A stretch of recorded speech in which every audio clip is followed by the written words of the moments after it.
The first thing I observe here is that this is not in standard form. It doesn't equal 0. So let's get rid of this minus 7 on the right. Let's put it over here on the left. So this is 5x squared minus 14x. Look, these aren't like terms. The 7 isn't like terms either of these. It's just going to be its own separate term plus 7 equals 0.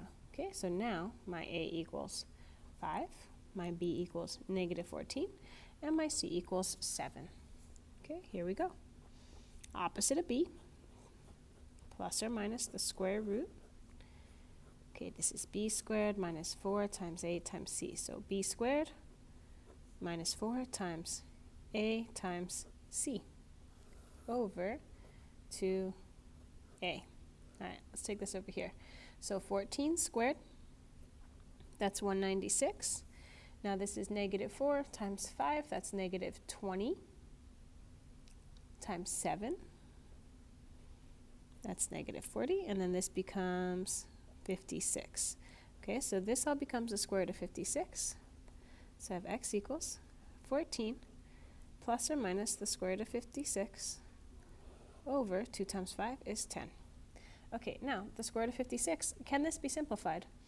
Well, remember 21 couldn't be simplified because when I factored it, I didn't get any doubles. How about 56? 56 is 8 times 7. That's prime. 4 times 2, 2 is prime. Ooh, I do get some doubles here, right? So I do need to simplify this because it can be simplified. So here what I get is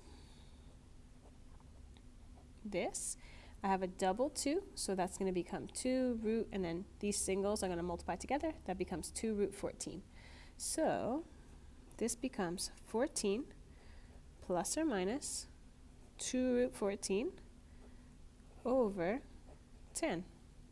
Okay, and then I look, can this be simplified? And what I'm checking is, can this, and this all be divided by some number? And the answer is yes. 14, 2, and 10 can all be divided by 2.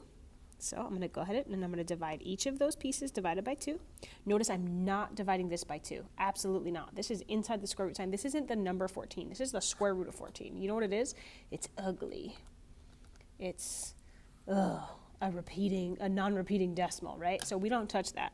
But we can divide these pieces by 2. So that's 7. 14 divided by 2 is 7.